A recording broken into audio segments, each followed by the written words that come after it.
Good morning. Previous క్లాస్లో programming పారాడిమ్స్లో procedure oriented programming చెప్పుకున్నాము. ఈ క్లాస్లో మనం ఆబ్జెక్ట్ ఓరియంటెడ్ ప్రోగ్రామింగ్ గురించి చెప్పుకున్నాము. ఓకే, సో ప్రోగ్రామింగ్ పారాడిమ్ అంటే ఏం చెప్పాను? ఒక ప్రోగ్రామ్ రాసే విధానాన్ని ప్రోగ్రామింగ్ అంటే, ఆ ప్రోగ్రామ్ రాయడాన్ని ప్రోగ్రామింగ్ అంటారు. ఆ రాయడానికి ఫాలో అయ్యే పద్ధతిని, స్టైల్ని పారాడిమ్ అంటారు.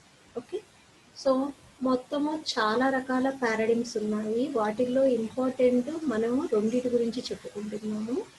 ఒకటి వచ్చేసి ప్రొసీజర్ ఓరియంటెడ్ ప్రోగ్రామింగ్, రెండోది వచ్చేసి ఆబ్జెక్ట్ ఓరియంటెడ్ ప్రోగ్రామింగ్.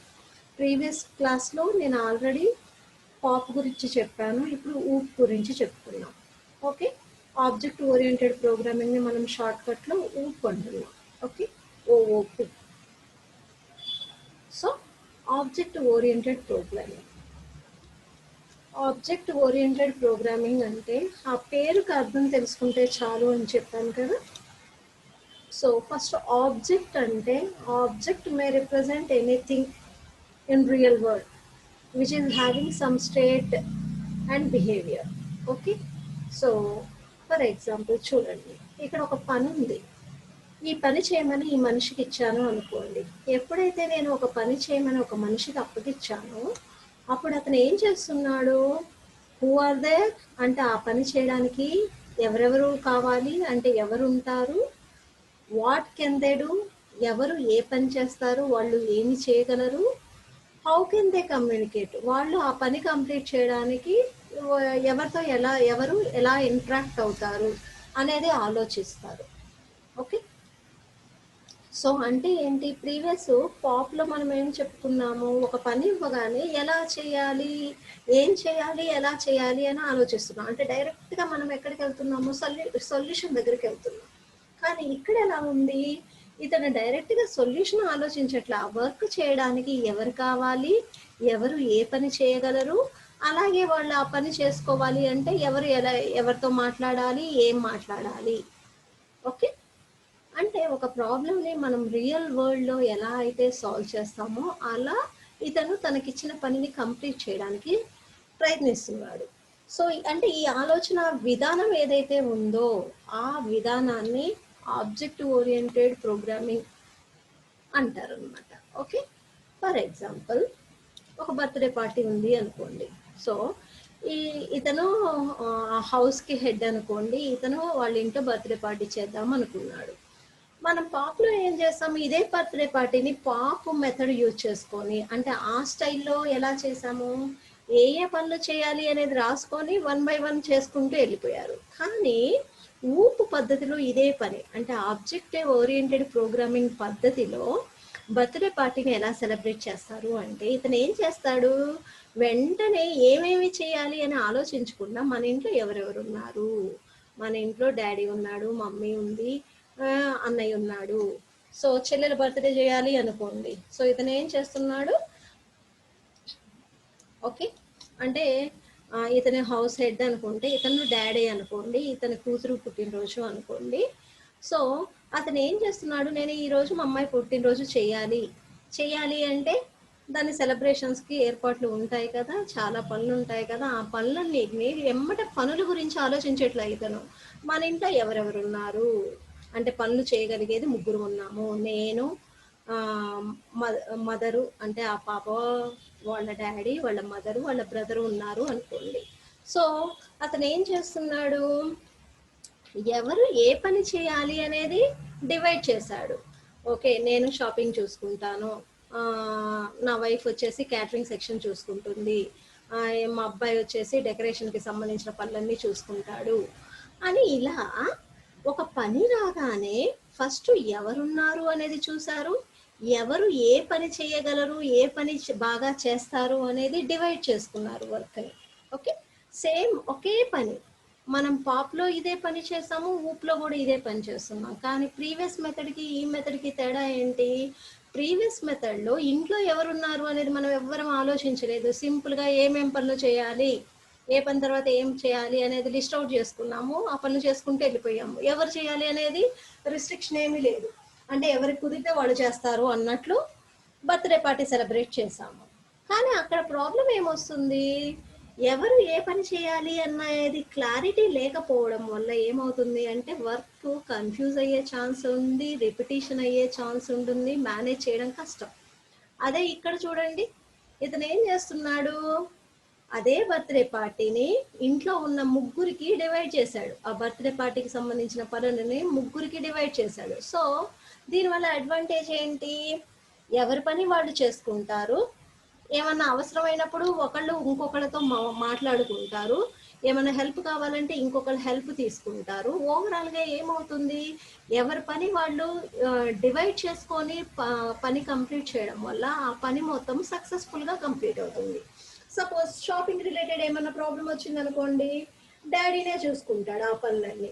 క్యాటరింగ్ సంబంధించిన ఏమైనా ప్రాబ్లం వస్తే మమ్మీనే హ్యాండిల్ చేస్తుంది. డెకరేషన్కి సంబంధించిన ఏ పని వచ్చినా బ్రదరే హ్యాండిల్ చేస్తాడు. ఇలా ఏదైనా ఒక పని రాగానే ఏం చేయాలి అనేది ఆలోచించకుండా ఎవరెవరు ఉన్నారు, ఎవరు ఏ పని చేయగలరు అని ఆలోచిస్తూ ఆ పనులను డివైడ్ చేసుకొని ఎవరి పనులు వాళ్ళకి అప్పగించుకొని అవసరం ఉన్నప్పుడు ఒకళ్ళతో ఒకళ్ళు మాట్లాడుకుంటూ ఆ పని మొత్తం కంప్లీట్ చేసే పద్ధతి ఏదైతే ఉందో ఆ పద్ధతిని ఆబ్జెక్ట్ ఓరియంటెడ్ ప్రోగ్రామింగ్ అంటారు.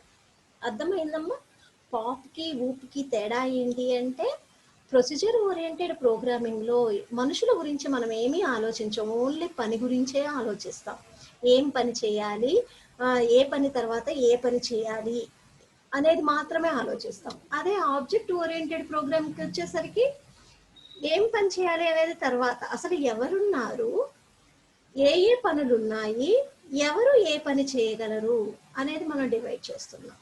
ఇలా మనం ఆబ్జెక్ట్ ఓరియంటెడ్ ప్రోగ్రామింగ్ యూజ్ చేసుకుని ఏం చేస్తున్నామంటే, ఒక ప్రాబ్లమ్ని పనుల రూపంలో కాకుండా ఆ ప్రాబ్లంలో ఇన్వాల్వ్ అయిన ఆబ్జెక్ట్స్ అంటే మనుషులు అవ్వచ్చు, వస్తువులు అవ్వచ్చు, ప్లేస్లు అవ్వచ్చు, ఏమైనా వాటి రూపంలో అవి రియాక్ట్ అయ్యే విధానం ప్రకారము మనము ప్రోగ్రామ్ రాస్తే దాన్ని ఆబ్జెక్ట్ ఓరియంటెడ్ ప్రోగ్రామింగ్ అంటారు. ఓకేనమ్మా? అర్థమైందా? అసలు ఆబ్జెక్ట్ అంటే ఏంటి? an object may represent a person, thing, place, etc. అంటే ఒక ఆబ్జెక్ట్ అంటే అది ఏదైనా మనిషి అవ్వచ్చు, వస్తువు అవ్వచ్చు, స్థలం అవ్వచ్చు, లేదు రియల్ లైఫ్లో కనిపించనిదైనా అవ్వచ్చు. కాకపోతే దానికి ఏమి ఉండాలి, it must has a state and behaviour. అంటే దేనికైతే ఒక స్టేట్ బిహేవియర్ ఉంటుందో, స్టేట్ బిహేవియర్ అంటే ఒకదాన్ని ఏదైనా ఉంది అనుకోండి, ఇది ఇలా ఉంటుంది, ఈ పనులు చేస్తుంది అని మీరు దేని గురించి అయినా చెప్పగలిగారు అనుకోండి, ఆ చెప్పగలిగే ప్రతి ఒక్కటి ఆబ్జెక్టే అవుతుంది. ఓకేనా? అది మనిషి అవ్వచ్చు, వస్తువు అవ్వచ్చు, స్థలం అవ్వచ్చు, కంటికి కనిపించనివి కూడా అవ్వచ్చు. ఓకే, సో స్టేట్ అంటే ఏంటి? ఫర్ ఎగ్జాంపుల్ మనందరికీ తెలిసింది మనిషి కూడా ఒక ఆబ్జెక్టే అనుకుంటే, మనిషికి ఏం స్టేట్ ఉంటుంది, మనిషికి సంబంధించిన డీటెయిల్స్, ఒక మనిషి అనగానే ఏ డీటెయిల్స్ అయితే చెప్తామో అది అతని స్టేట్ అవుతుంది. బిహేవియర్ అంటే అతను చేసే పనులన్నీ బిహేవియర్ అవుతాయి. Okay, so state of an object is represented as properties. అంటే ఒక ఆబ్జెక్ట్ యొక్క స్టేట్ ఏంటి అనేది ఎలా చెప్తాము అంటే అతని ప్రాపర్టీస్, అంటే ఆ ఆబ్జెక్ట్కి ఏ ఏ ప్రాపర్టీస్ ఉంటాయి, ఏ ఏ గుణాలు ఉంటాయి అనేది మనం లిస్ట్ అవుట్ చేసి రాసి పెట్టామనుకోండి, ఆ లిస్ట్ అవుట్ పెట్టి రాసిన ఆ గుణాలని, ఆ ప్రాపర్టీస్ని స్టేట్ ఆఫ్ ద ఆబ్జెక్ట్ అంటారు. సో మరి బిహేవియర్ అంటే ఏంటి? Behaviour of an object is represented with methods. Behaviour is nothing but action అమ్మా. అంటే ఆ ఆబ్జెక్ట్ ఏ ఏ పనులు చేయగలదో ఆ పనులన్నిటిని మనము బిహేవియర్ అంటాము. ఆ బిహేవియర్స్ని మనం ఏ రూపంలో చెప్తాము? మెథడ్స్ ఆర్ నథింగ్ బట్ పనులు అనే కదా అర్థము. మెథడ్ అన్నా ఫంక్షన్ అన్నా ఒకే అర్థం వస్తుంది కదా. సో ఒక ఆబ్జెక్ట్ అంటే రియల్ లైఫ్లో కనిపించేవి అవ్వచ్చు, కనిపించనివి కూడా అవ్వచ్చు, మనుషులు కానీ వస్తువులు కానీ. ఓకే, ఇలా ఏవైనా అవ్వచ్చు. అంటే మనము జనరల్గా ఇంగ్లీష్లో నౌన్స్ అంటాం కదా, ప్రతి నౌన్ ఒక ఆబ్జెక్ట్ అవ్వచ్చు. ఓకే, సో ఇక్కడ స్టేట్ అంటే ఏమంటున్నాను, స్టేట్ అంటే ఆ ఆబ్జెక్ట్కి ఉండే లక్షణాలని మనము స్టేట్ అంటున్నాము. ఆ లక్షణాలను రాసి పెడితే ఆ రాసి పెట్టిన లక్షణాలను ఏమంటాము? ప్రాపర్టీస్ అంటాం. ఓకే, ఆ ప్రాపర్టీస్ అన్ని కలిపి ఏం చెప్తున్నాయి? ఆ ఆబ్జెక్ట్ యొక్క స్టేట్ ఏంటి అని చెప్తాయి. అలాగే ప్రతి ఆబ్జెక్ట్ బిహేవియర్ ఉంటుంది. బిహేవియర్ అంటే అది ఎలా ప్రవర్తిస్తుంది, అంతే కదా. మనిషి ఎలా ప్రవర్తిస్తాడు, ఏమేం పనులు చేస్తాడు, ప్రవర్తన ఈజ్ నథింగ్ బట్ వాళ్ళు చేసే పనులు అని అనమాట. ఆ పనులన్నిటిని మనం ఏ రూపంలో చెప్తాము? మెథడ్స్ రూపంలో చెప్తాం. ఓకే, సో ప్రతి ఆబ్జెక్ట్కి రెండు ఉంటాయి. ఏంటవి అంటే స్టేట్, బిహేవియర్. ఒక ఆబ్జెక్ట్ యొక్క స్టేట్ని ఎలా చెప్తాము? ప్రాపర్టీస్ అంటే ఆ ఆబ్జెక్ట్కి సంబంధించిన డేటా, వాళ్ళ యొక్క లక్షణాలు, ఆ ఆబ్జెక్ట్ యొక్క లక్షణాలు ఏంటి అంటే అదే స్టేట్ అవుతుంది. బిహేవియర్ అంటే వాళ్ళ ప్రవర్తన, ఆ ఆబ్జెక్ట్ యొక్క బిహేవియర్. ఓకే, ఏమేం పనులు చేస్తుంది అనేది మనం ఏ రూపంలో చెప్తాము? మెథడ్స్ రూపంలో చెప్తాము. సో ఆబ్జెక్ట్ ఓరియంటెడ్ ప్రోగ్రామింగ్లో ఏముంటాయి అంటే ఆబ్జెక్ట్స్ ఉంటాయి. మరి ప్రతి ఆబ్జెక్ట్కి ఏమేమి ఉంటాయి అంటే, ఒక ఆబ్జెక్ట్ అని ఎలా గుర్తుపట్టాలి అంటే, దేనికైతే ఒక స్టేట్ బిహేవియర్ ఉంటుందో ఆ స్టేట్ బిహేవియర్ ఉన్నవన్నీ, అది కనిపించేది అవ్వచ్చు, కనిపించనిది అవ్వచ్చు, ఎలాంటిదైనా అవ్వచ్చు, అది మనకి ఆబ్జెక్టే అవుతుంది. స్టేట్, స్టేట్ అంటే ఏంటి? అది ఎలా ఉంది, ఎలా ఉంది, మనిషి ఎలా ఉన్నాడు అంటే ఏం చెప్తాము? ఆ మనిషి ఎవరు అంటే ఏం చెప్తాము? అతను ఒక జెంట్. ఓకే, అతను ఏజ్ వచ్చేసి 40 years, అతను డిగ్రీ చదువుకున్నాడు. ఇలా అతనికి సంబంధించి, ఒక మనిషికి సంబంధించి ఏవో చెప్తుంటాం కదా. ఆ డేటా ఏదైతే ఉందో ఆ డేటానే అతని యొక్క స్టేట్ని చెప్తుంది, అంటే అతని యొక్క లక్షణాలని చెప్తుంది అనమాట. ఓకే, బిహేవియర్, బిహేవియర్ అంటే ఆ మనిషి చేసే పనులన్నీ బిహేవియర్ అవుతాయి. సో మనిషి బేసిక్గా ఏం చేస్తాడు? Walking, running, reading, talking, listening, ఇలాంటివన్నీ ఉంటాయి కదా. ఈ పనులన్నీ బిహేవియర్ అవుతాయి. సో ప్రతి రియల్ లైఫ్లో కనిపించే ప్రతి ఆబ్జెక్టు మనకి ఇక్కడ ఆబ్జెక్ట్ అవుతుంది. రియల్ వరల్డ్లో కనిపించకుండా అంటే కళ్ళకి కనిపించనివి కూడా ఆబ్జెక్ట్స్ ఉండొచ్చు. For example account, bank account. Bank account అనేది కంటికి కనిపించదు, కానీ అది ఉంది కదా, దాన్ని వాడుతూ ఉంటాం కదా. ఓకే, కాబట్టి ఆ బ్యాంక్ అకౌంట్ అనేది కూడా ఒక ఆబ్జెక్టే అవుతుంది. దాని స్టేట్ ఏంటి అంటే, ఒక బ్యాంక్ అకౌంట్కి ఏమి లక్షణాలు ఉంటాయి? ప్రతి బ్యాంక్ అకౌంట్కి ఒక నంబర్ ఉంటుంది, అకౌంట్ టైప్ ఉంటుంది, బ్యాలెన్స్ ఉంటుంది. ఓకే, సో ఇవన్నీ దాని స్టేట్ అంటారు. మరి దాని బిహేవియర్, అది ఏమేమి పనులు చేస్తుందంటే దాని మీద మనం ఏమేమి పనులు చేయగలము? దానితో విత్డ్రా చేయొచ్చు, డిపాజిట్ చేయొచ్చు, ట్రాన్స్ఫర్ చేయొచ్చు, మనీ ట్రాన్స్ఫర్ చేయొచ్చు, అకౌంట్ ట్రాన్స్ఫర్ చేయొచ్చు. ఇలా ఆ అకౌంట్ మీద చేసే పనులన్నీ బిహేవియర్ అవుతాయి. ఆ అకౌంట్కి సంబంధించిన డీటెయిల్స్ అన్నీ స్టేట్ అవుతుంది. ఓకే, సో స్టేట్ అంటే ఏంటి? ఆబ్జెక్ట్ అంటే ఏంటమ్మా? దేనికైతే ఒక స్టేట్ బిహేవియర్ ఉంటుందో, అంటే దేన్నైనా సరే ఇది ఇలా ఉంటుంది, ఇది ఈ పనులు చేస్తుంది అని చెప్పగలిగాము అంటే దాన్ని మనం దేని కింద కన్సిడర్ చేయొచ్చు? ఆబ్జెక్ట్ కింద కన్సిడర్ చేయొచ్చు. ఓకే, సో నేను ఎగ్జాంపుల్ కింద అదే చెప్పాను. పర్సన్ అనేది ఒక ఆబ్జెక్ట్ అనుకుంటే పర్సన్కి స్టేట్ ఉంటుంది, బిహేవియర్ ఉంటుంది. స్టేట్ ఏమేంటిది? అతని పేరు, date of birth, father name, ఇవన్నీ అతని స్టేట్ అవుతాయి. అతని బిహేవియర్ ఏంటి? వాకింగ్, ఈటింగ్, రీడింగ్, ఇవన్నీ అతని బిహేవియర్ అవుతాయి. ఓకే, అదే ఇది పర్సన్ కంటికి కనిపిస్తాడు, అకౌంట్ కంటికి కనిపించదు, కనుక అకౌంట్ అనేది మాత్రం ఉంటుంది కదా. సో అంటే కంటికి కనిపించేవి ఆబ్జెక్ట్స్ అవ్వచ్చు, కంటికి కనిపించకుండా ఉండేవి కూడా ఆబ్జెక్ట్స్ అవ్వచ్చు. సో అకౌంట్ కూడా ఒక ఆబ్జెక్టే. ఎలా చెప్తున్నాను నేను? దానికి ఒక స్టేట్ ఉంటుంది, దానికి ఒక బిహేవియర్ ఉంటుంది. కాబట్టి నేను అకౌంట్ని కూడా ఎలా ట్రీట్ చేయొచ్చు? ఆబ్జెక్ట్ లాగా ట్రీట్ చేయొచ్చు. సో దాని స్టేట్ ఏంటి అంటే account number, account type, balance. దాని బిహేవియర్ అంటే అకౌంట్లో నుంచి విత్డ్రా చేయొచ్చు, అకౌంట్లో డిపాజిట్ చేయొచ్చు, అకౌంట్లో ఉన్న అమౌంట్ని ట్రాన్స్ఫర్ చేయొచ్చు. ఓకేనా? సో ఇలా మనము రియల్ లైఫ్లో మన కంటికి కనిపించేవి లేదా కంటికి కనిపించకుండా ఉండే ప్రతి ఒక్కటి ఆబ్జెక్టే అవుతుంది. కాకపోతే వాటికి ఏముండాలి? దేనికైతే స్టేట్, బిహేవియర్ అనే రెండు లక్షణాలు అంటే రెండు ఉంటాయో ఆ రెండు ఉన్న వాటిని మాత్రమే మనము ఆబ్జెక్ట్స్ అని పిలవాలి. Okay, next. So object oriented programming ఎలా ఉంటుంది, మనం ప్రీవియస్ ఎగ్జాంపుల్ ఆల్రెడీ చూసాము. ఒక ప్రాబ్లం రాగానే మనం ఇమీడియట్గా ఏం ఆలోచిస్తున్నాము, ఎవరెవరు ఉన్నారు, ఏమేమి ఆబ్జెక్ట్స్ ఉన్నాయి అని ఆలోచిస్తున్నాం. అంటే అదే ప్రొసీజర్ ఓరియంటెడ్ ప్రోగ్రామింగ్ లో ప్రాబ్లం రాగానే సొల్యూషన్ ఏంటి అని ఆలోచించాం. కానీ ఇక్కడ ఎలా ఉంది, డైరెక్ట్ గా మనం సొల్యూషన్ ఆలోచించటంలా, ప్రాబ్లం రాగానే ఏ ఆబ్జెక్ట్స్ ఉన్నాయి అని ఆలోచిస్తున్నాం. ఓకేనా? సో ఆబ్జెక్ట్ ఓరియంటెడ్ ప్రోగ్రామింగ్ లో ఏం చేస్తున్నామంటే ప్రాబ్లం రాగానే సొల్యూషన్ గురించి ఆలోచించము, ఆబ్జెక్ట్స్ గురించి ఆలోచిస్తాము.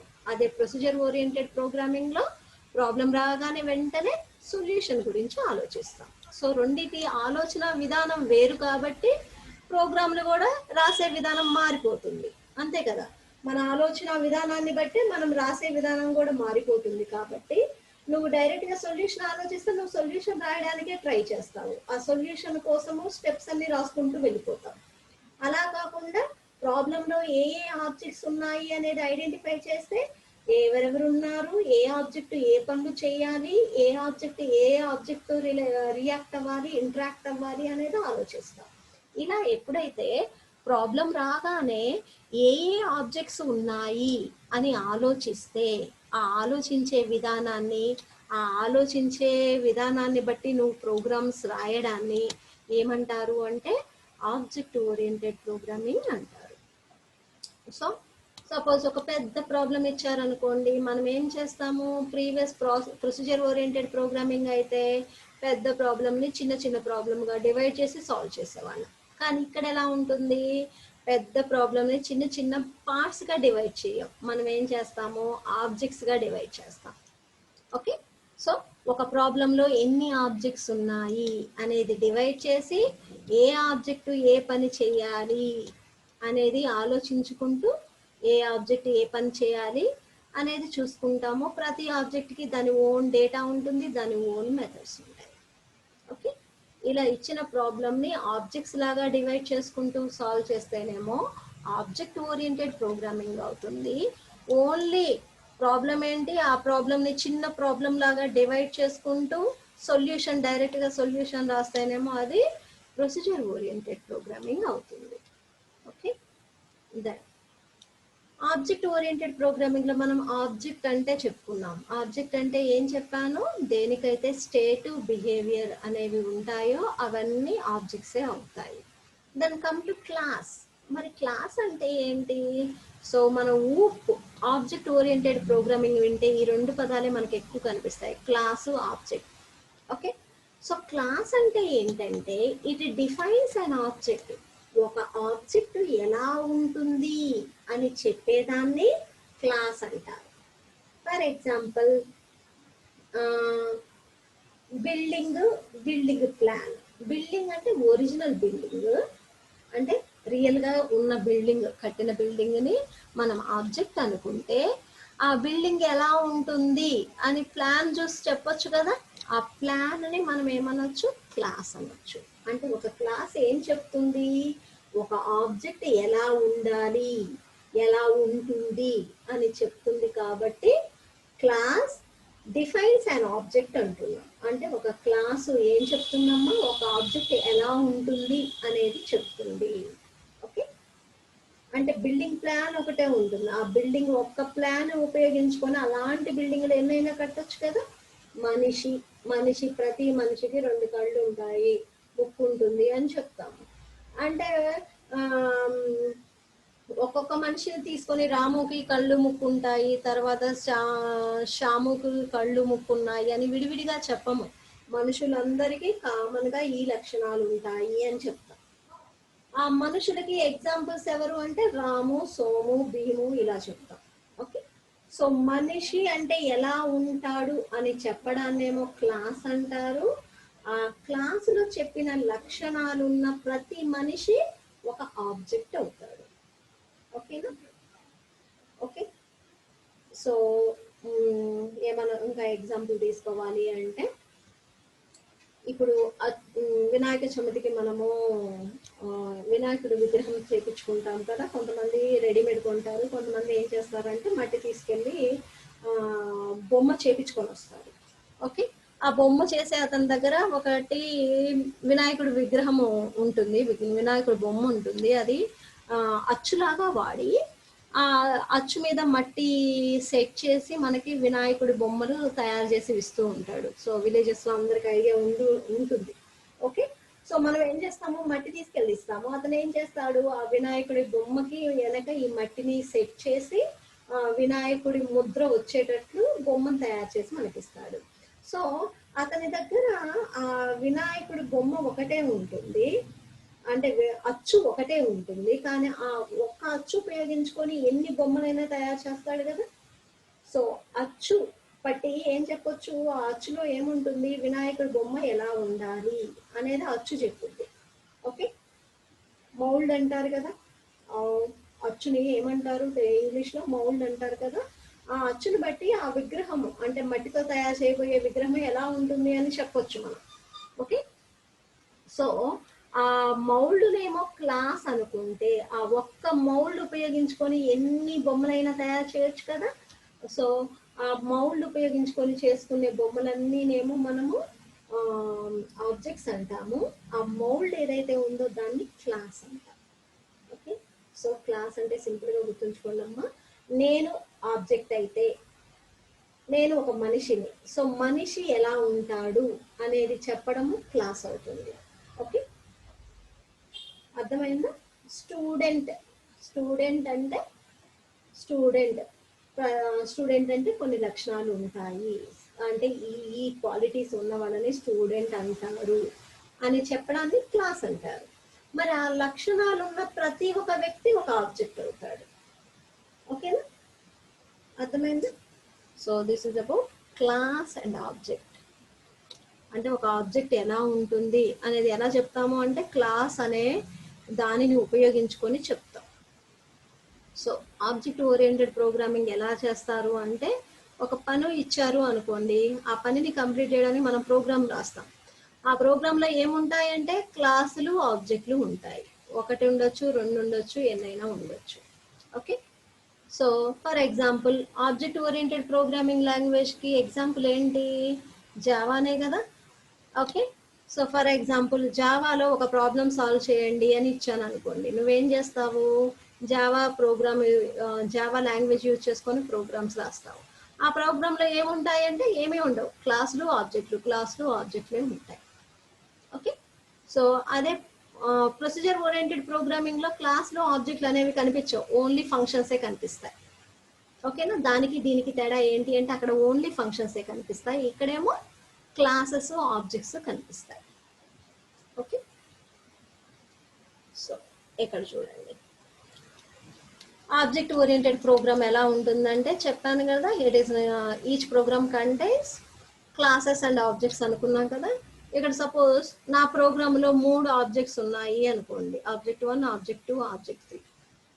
ప్రతి ఆబ్జెక్ట్కి ఏముంటుందని చెప్పాను, డేటా ఉంటుంది, మెథడ్స్ ఉంటాయి అని చెప్పాను. ప్రతి ఆబ్జెక్ట్లో ఏముంటాయమ్మా, డేటా ఉంటుంది, మెథడ్స్ ఉంటాయి. డేటా అంటేనేమో దాని ప్రాపర్టీస్ చెప్తుంది, అది ఎలా ఉంటుంది అనేది చెప్తుంది. మెథడ్స్ అంటే అది చేసే పనులు చెప్తుంది. సో ఇది ఒక ప్రోగ్రామ్ అనుకోండి, ఈ ప్రోగ్రాంలో నాకు ఎన్ని ఆబ్జెక్ట్స్ ఉన్నాయి, 3 ఆబ్జెక్ట్స్ ఉన్నాయి. ఎవరి డేటా వాళ్ళ దగ్గరే ఉంది, ఎవరికైతే అవసరమో అనుకుంటారో వాళ్ళిద్దరు మాట్లాడుకుంటారు. ఎలా మాట్లాడుకుంటారు, మెథడ్స్ ద్వారా మాట్లాడుకుంటారు. ఓకే, సో ఒక ఆబ్జెక్ట్ ఇంకొక ఆబ్జెక్ట్తో కమ్యూనికేట్ అవుతుంది, అంటే ఒక ఆబ్జెక్ట్కి కావాల్సిన విలువలు ఇంకొక ఆబ్జెక్ట్ నుంచి తెచ్చుకుంటుంది. ఎలా తెచ్చుకుంటుంది, మెథడ్స్ ద్వారా తెచ్చుకుంటుంది, డైరెక్ట్గా డేటాని తెచ్చుకోవట్లేదు. ఎందుకు అంటే డేటా అనేది సెక్యూర్గా ఉండాలి కాబట్టి ఒక ఆబ్జెక్ట్కి అవసరమైన విలువలని ఇంకొక ఆబ్జెక్ట్ ఎలా తెచ్చుకుంటుంది అంటే మెథడ్స్ ద్వారా తెచ్చుకుంటుంది. ఇలా జావా ప్రోగ్రామ్ కానీ ఊప్ ప్రోగ్రామ్ ఎలా ఉంటుంది అంటే, ఒక ప్రోగ్రాంలో కలెక్షన్ ఆఫ్ ఆబ్జెక్ట్స్ ఉంటాయి, ప్రతి ఆబ్జెక్ట్లో డేటా ఉంటుంది, మెథడ్స్ ఉంటాయి. ఒక ఆబ్జెక్ట్ ఇంకొక ఆబ్జెక్ట్తో ఎలా కమ్యూనికేట్ అవుతుంది అంటే మెథడ్స్ ద్వారా కమ్యూనికేట్ అవుతుంది. ఓకే, ఒకసారి పాప్ చూద్దాం. అదే పాప్లో ఎలా ఉంటుందమ్మా, మెయిన్ ఫంక్షన్ ఉంటుంది, అన్ని ఫంక్షన్సే చూడండి. పాప్ ప్రోగ్రామ్ ఎలా ఉంటుంది, అన్ని ఫంక్షన్సే ఉంటాయి. ఈ ఫంక్షన్స్ అన్నిటిని హ్యాండిల్ చేయడానికి ఒక మెయిన్ ఫంక్షన్ ఉంటుంది. ఆ మెయిన్ ఫంక్షన్ మిగిలిన ఫంక్షన్స్ అన్నిటిని కాల్ చేస్తూ ఉంటుంది. ఓకే, సో ఇక్కడ యాక్చువల్గా ఫంక్షన్ 2 ఫంక్షన్ 3 అలా రాయాలి, మిస్ అయింది. ఓకే, అంటే ఇవి వేరు వేరు ఫంక్షన్స్ అనుకోండి. ఓకే, సో మెయిన్ ఫంక్షన్ అన్నిటిని కంట్రోల్ చేస్తుంది. ఈ ప్రోగ్రామ్ మొత్తంలో ఏమున్నాయంటే ఓన్లీ ఫంక్షన్సే కనిపిస్తున్నాయి. ఓకే, ఒక ఫంక్షన్ ఇంకొక ఫంక్షన్తో కమ్యూనికేట్ అవుతూ ఉంటుంది. ఓకే, అవసరాన్ని బట్టి ఒక ఫంక్షన్ ఇంకొక ఫంక్షన్తో కమ్యూనికేట్ అవుతుంది. అదే ప్రీవియస్ ప్రోగ్రామ్ చూస్తే ఎలా ఉంది, ఆ ప్రోగ్రాంలో అన్ని ఆబ్జెక్ట్లు ఉన్నాయి, ఒక ఆబ్జెక్ట్ ఇంకొక ఆబ్జెక్ట్తో ఇంటరాక్ట్ అవుతుంది. అదే పాప్లో అయితేనేమో ఆబ్జెక్ట్స్ అనేవి లేవు, ఓన్లీ ఫంక్షన్స్ ఉన్నాయి, ఫంక్షన్స్ అనేవి డైరెక్ట్గా ఇంటరాక్ట్ అవుతూ ఉన్నాయి. ఓకే, ఆ ప్రోగ్రామ్కి ఈ ప్రోగ్రామ్కి తేడా ఇది. సో చూడండి జావా ప్రోగ్రామ్ ఎలా ఉంటుందో. మనం సి ప్రోగ్రామ్ చూసాం, సిలో ఏమున్నాయి, అన్ని మెథడ్స్ ఫంక్షన్స్ ఉన్నాయి. కానీ ఇక్కడ చూడండి జావాలో ఏముంటున్నాయి, క్లాసెస్ అనేవి ఉన్నాయి, క్లాసెస్ ఉంటాయి. సో జావా ప్రోగ్రాంలో ఏముంటాయంటే it is nothing but a collection of classes and objects. Okay, so ఇలా ఏ ప్రోగ్రాంలో అయితే మీకు క్లాసెస్ కనిపిస్తాయో అలాంటి ప్రోగ్రామ్ని ఏమనొచ్చు, ఆబ్జెక్ట్ ఓరియంటెడ్ ప్రోగ్రామ్ అనొచ్చు. ఆబ్జెక్ట్ ఓరియంటెడ్ ప్రోగ్రామింగ్ వల్ల ప్రోగ్రామింగ్ యొక్క ఫీచర్స్ ఏంటి? సో ఫస్ట్ ఫీచర్ ఏంటమ్మా, a problem solved in real world scenario.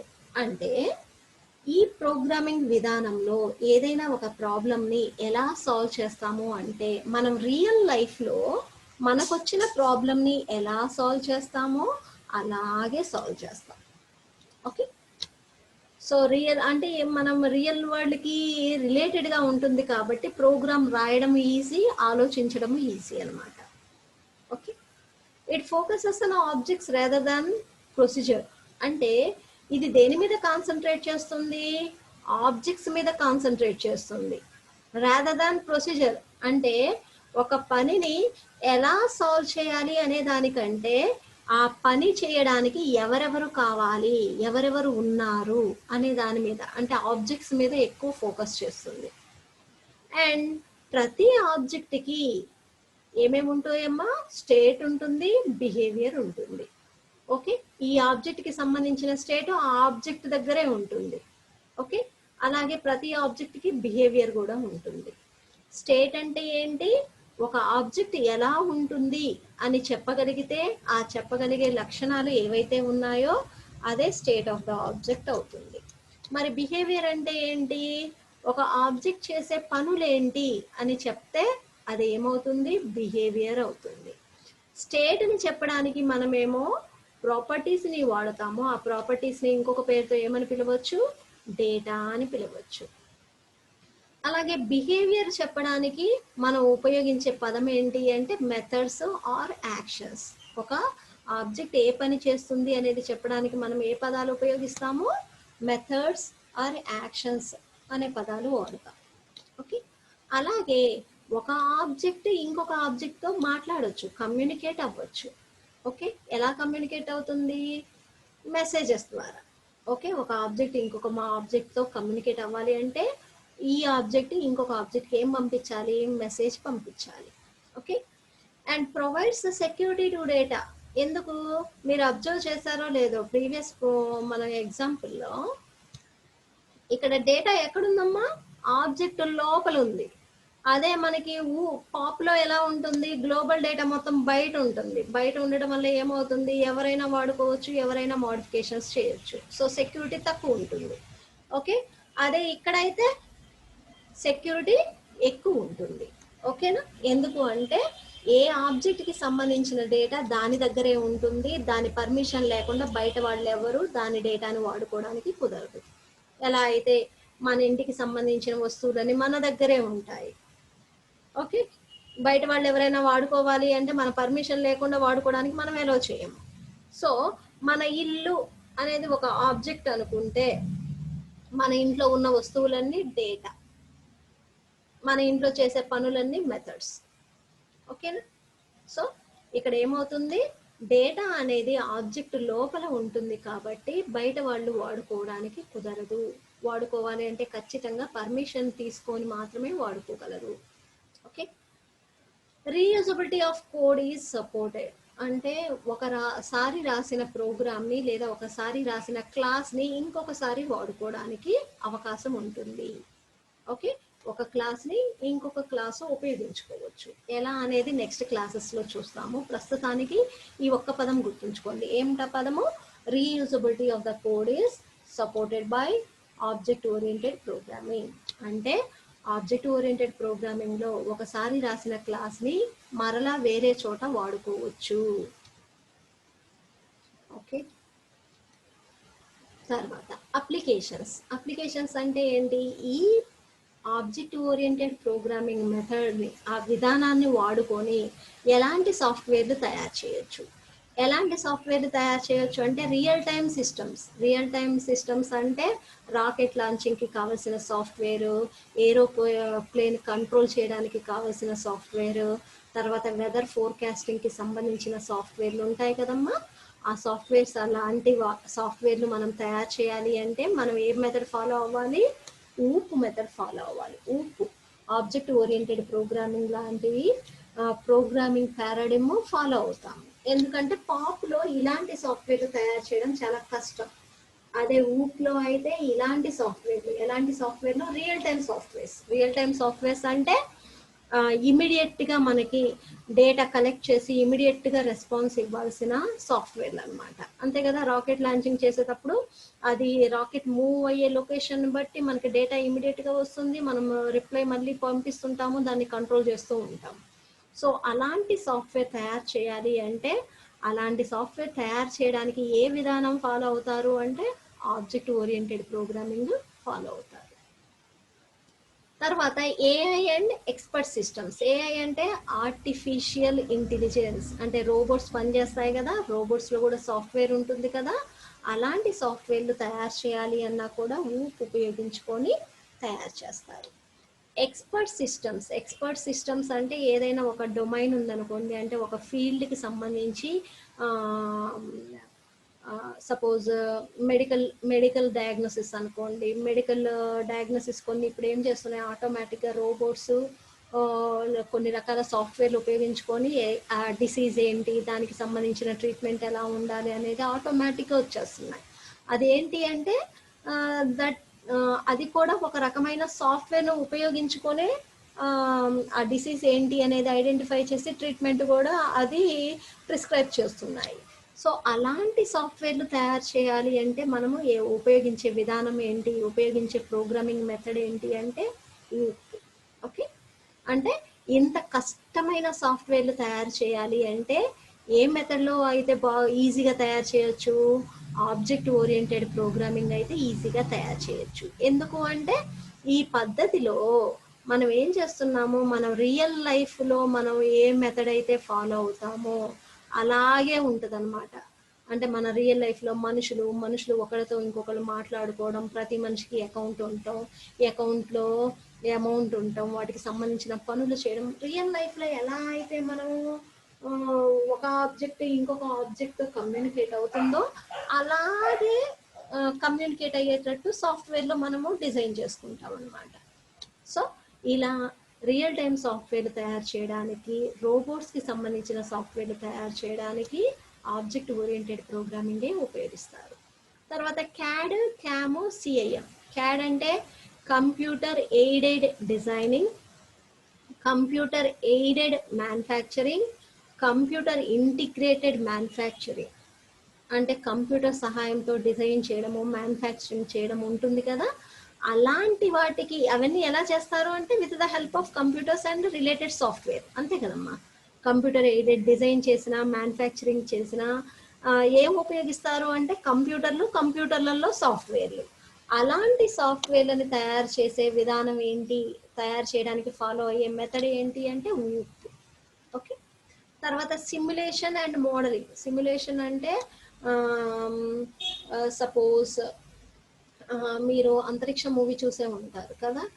Simulation అంటే వాళ్ళు అంతరిక్షంలోకి వెళ్తే అక్కడ ఎలాంటి ఎన్విరాన్మెంట్ ఉంటుంది అని ఇక్కడ ఆర్టిఫిషియల్గా అలాంటి ఎన్విరాన్మెంట్ క్రియేట్ చేస్తారు, సిమ్యులేట్ చేస్తారు.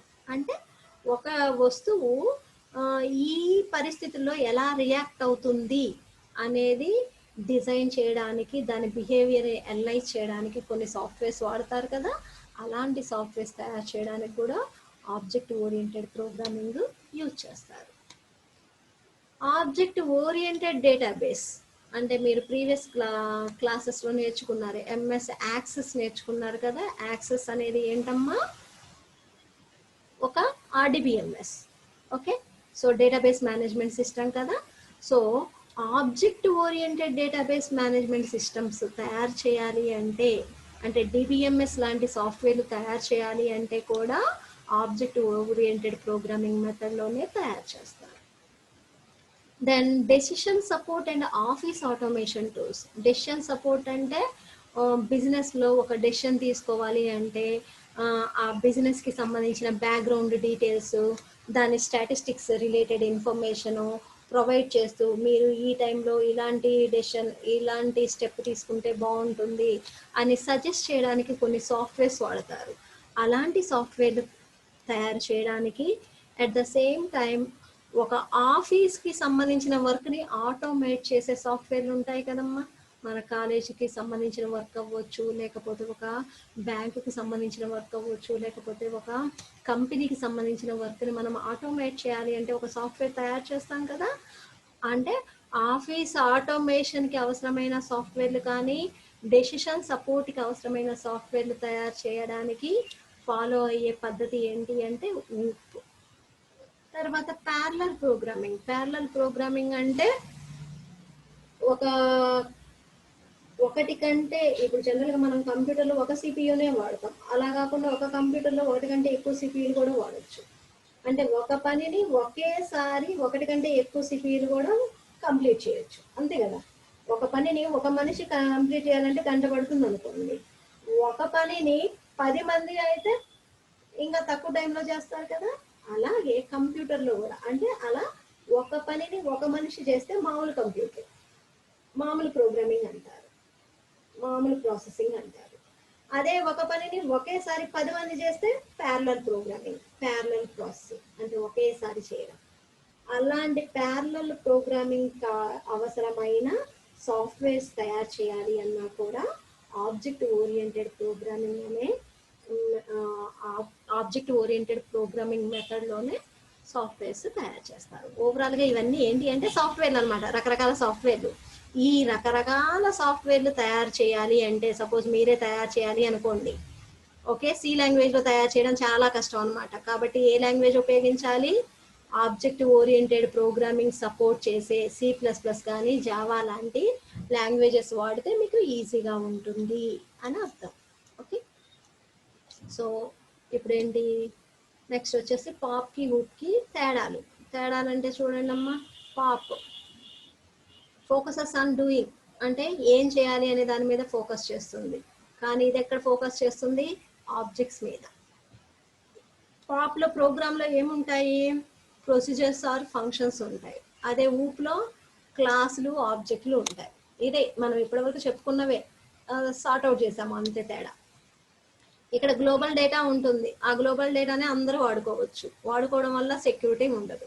అదే ఇక్కడైతే డేటా ఎక్కడ పడితే అక్కడ ఉండదు, ఆబ్జెక్ట్ లోపల మాత్రమే డేటా ఉంటుంది. ఎవరైనా బయట వాళ్ళు వాడుకోవాలి అంటే పర్మిషన్ తీసుకొని, పర్మిషన్ ఉన్న వాళ్ళు మాత్రమే వాడుకోగలరు. ఓకే, సో ఇక్కడ గ్లోబల్ డేటా ఉంది కాబట్టి సెక్యూరిటీ తక్కువ, అదే ఇక్కడ గ్లోబల్ డేటా లేదు కాబట్టి సెక్యూరిటీ ఎక్కువ. ఇక్కడ రీయూజబిలిటీ చాలా తక్కువ ఉంటుంది, అంటే రాసిన దాన్ని మళ్ళీ వాడుకోవడం చాలా తక్కువ, అదే ఇక్కడ రీయూజబిలిటీ ఎక్కువ ఉంటుంది. Difficult to manage the software అంటే సాఫ్ట్వేర్ని మేనేజ్ చేయడం కష్టం, అదే ఇక్కడ ఈజీ. ఎందుకు ఈజీ అంటే ఆబ్జెక్ట్ ఓరియంటెడ్ ప్రోగ్రామింగ్లో ఎవరి సపోజ్ ఉమ్మడి కుటుంబం అనుకోండి, పాప్ అంటే ఉమ్మడి కుటుంబం అనుకోండి, దాంట్లో మేనేజ్మెంట్ కష్టం. అదే ఊప్ అంటే ఎవరిది వాళ్ళకే అంటే ఏం చేంజెస్ చేసినా వాళ్ళ ఇంటి వరకు చేంజెస్ చేస్తే చాలు. అదే ఉమ్మడి కుటుంబంలో చేంజెస్ చేయడం అంటే కష్టం కదా. అలా అలాగే ఆల్రెడీ ఉన్న కోడ్లో చేంజెస్ చేయడము కష్టం, ఇది మేనేజ్ చేయడము, ఇది చేంజెస్ చేయడం. మేనేజ్ చేయడము అంటే వాడుకోవడము అని వస్తుంది, చేంజెస్ కూడా వస్తాయి. సో ఇక్కడ సాఫ్ట్వేర్ మేనేజ్ చేయడం కష్టము. ఇక్కడ అలాగే చేంజెస్ అంటే ఆల్రెడీ ఒక సాఫ్ట్వేర్ ఉంది. ఆ సాఫ్ట్వేర్‌లో ఏదన్నా మోడిఫికేషన్స్ వచ్చాయి అనుకోండి. ఆ మోడిఫికేషన్స్ చేయడం కష్టం. అంటే ఒక చోట మోడిఫై చేస్తే ఇంకో చోట ఎఫెక్ట్ అవుతూ ఉంటుంది. అదే ఇక్కడ ఏ ఆబ్జెక్ట్‌కి ఆబ్జెక్ట్ సెపరేట్. నువ్వు మోడిఫికేషన్ చేయాలి అంటే ఆ కొంచెం ఆ కొంచెము మోడిఫై చేస్తే చాలు. ప్రోగ్రామ్ మొత్తం మార్చాల్సిన అవసరం లేదు. ఎక్కడ అవసరమో అక్కడ మాత్రమే మోడిఫై చేస్తే చాలు.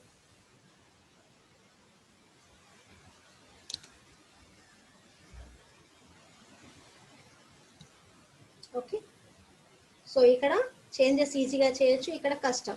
ఎందుకు అంటే ఇక్కడేమో జాయింట్ ఫ్యామిలీలో చేంజెస్ అంటే కష్టము, ఇక్కడ జాయింట్ ఫ్యామిలీ కాకుండా ఏమంటాము మనము single family. Okay, single family అంటే చిన్న కుటుంబాలు ఉంటాయి కదా, చిన్న కుటుంబాలు మేనేజ్ చేయడం కానీ చేంజెస్ చేయడం కానీ ఈజీ కదా, అలా అనమాట. ఓకే, సో ఇక్కడ ఏంటి ప్రోగ్రాంలో అన్ని ఫంక్షన్స్ గుంపులు గుంపులుగా ఉంటాయి. అంటే ఫంక్షన్స్ చాలా ఉంటాయి, వాటన్నిటి లో చేంజెస్ చేయడం అంటే ఒక చోట చేంజ్ చేస్తే ఇంకో చోట మార్పులు చేర్పులు చేయాల్సి వస్తుంది. ఓకే, అలాగే పెద్ద పెద్ద సాఫ్ట్వేర్లు అంటే కాంప్లెక్స్ సాఫ్ట్వేర్, కష్టమైన సాఫ్ట్వేర్లు తయారు చేయడం ఇక్కడ చాలా కష్టం. అదే ఇక్కడ ఎంత కష్టమైన సాఫ్ట్వేర్లు అయినా సరే ఈజీగా డెవలప్ చేయవచ్చు. ఓకే, ఇది పాప్కి ఊప్కి తేడా. ఓకేనమ్మా.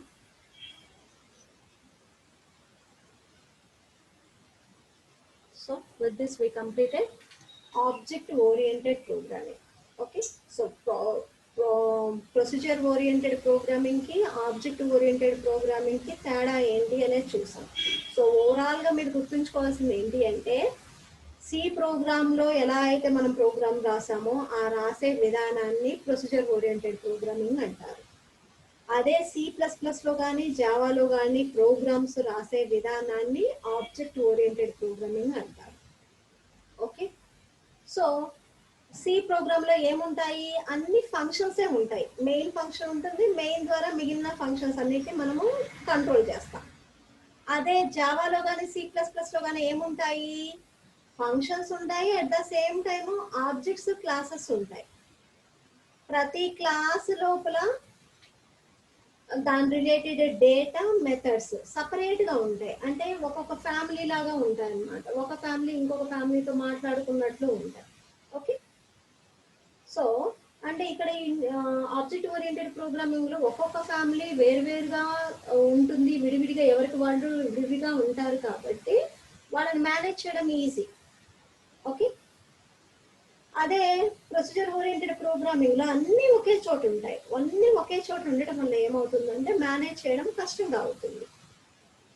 ఓకేనా, సో ప్రొసీజర్ ఓరియంటెడ్ ప్రోగ్రామింగ్ మనం అనుకున్నట్టు జాయింట్ ఫ్యామిలీ అనుకుంటే జాయింట్ ఫ్యామిలీలో ఒక 20 మంది ఉన్నారు అనుకోండి, వాళ్ళందరినీ మేనేజ్ చేయడం కష్టం. అదే ఇండివిజువల్ ఫ్యామిలీస్ అనుకోండి. ఓకే, స్మాల్ ఫ్యామిలీలో ఏమవుతుంది, ఒక ఇంట్లో నలుగురు అంతే కదా, మ్యాక్సిమం ఒక చిన్న ఫ్యామిలీ అంటే నలుగురు. సో మేనేజ్ చేయడం ఎవరిది ఈజీ అవుతుంది, జాయింట్ ఫ్యామిలీని మేనేజ్ చేయడం కంటే ఈ స్మాల్ ఫ్యామిలీస్ని మేనేజ్ చేయడం ఈజీ అవుతుంది. అలాగే ఒక ఫ్యామిలీలో ఏమైనా చేంజెస్ వస్తే, ఏదైనా చేంజెస్ జాయింట్ ఫ్యామిలీలో వచ్చాయనుకోండి, ఒకళ్ళు కన్విన్స్ అయినా ఇంకొకళ్ళు అపోజ్ చేస్తూ ఉంటారు. అంటే అక్కడ చేంజెస్ చేయడం కష్టం. అదే ఇక్కడ న్యూక్లియర్ ఫ్యామిలీ అనుకోండి, ఈ చిన్న ఫ్యామిలీలో చేంజెస్ వాళ్ళ నలుగురు వరకే కాబట్టి కన్విన్స్ చేయడం ఈజీ. ఓకే, ఇలా ప్రొసీజర్ ఓరియంటెడ్ ప్రోగ్రామింగ్కి ఆబ్జెక్ట్ ఓరియంటెడ్ ప్రోగ్రామింగ్కి చాలా తేడా ఉంటుంది అనమాట. సో ప్రొసీజర్ ఓరియంటెడ్ ప్రోగ్రామింగ్లో లాభాలు కూడా ఉండొచ్చు, కానీ మనకి అక్కడ లాభాల కంటే కొన్ని ప్రాబ్లమ్సే ఎక్కువ ఉన్నాయి. కాబట్టి ఎలా అయితే ఉమ్మడి కుటుంబాలు ఈ జనరేషన్కి సెట్ అవ్వట్లేదో, అలాగే ప్రొసీజర్ ఓరియంటెడ్ ప్రోగ్రామింగ్ ఈ జనరేషన్కి అంటే ఈ టెక్నాలజీకి, ఇంత లేటెస్ట్ టెక్నాలజీకి సరిపోవట్లేదు. సెట్ అవ్వట్లేదు అని కాదు, సరిపోవట్లేదు కాబట్టి ఏం చేశారు, ఆబ్జెక్ట్ ఓరియంటెడ్ ప్రోగ్రామింగ్ని డెవలప్ చేశారు, అది డిజైన్ చేశారు. ఆ డిజైన్ ప్రకారము మనం ఇప్పుడు సాఫ్ట్వేర్ను తయారు చేస్తున్నాం. సో మనం ఇప్పుడు ఏం నేర్చుకోబోతున్నాము అంటే ఒక ఆబ్జెక్ట్ ఓరియంటెడ్ ప్రోగ్రామింగ్ మెథడ్లో ప్రోగ్రామ్స్ ఎలా రాస్తాము, ఎలా మేనేజ్ చేస్తాము, ఎలా రీయూజ్ చేసుకుంటాము, ఎలా సెక్యూరిటీ ప్రొవైడ్ చేస్తాము అనేది ఆబ్జెక్ట్ ఓరియంటెడ్ ప్రోగ్రామింగ్లో నేర్చుకుంటాం. ఓకేనా? So with this we will completed our programming paradigms. Okay, thank you.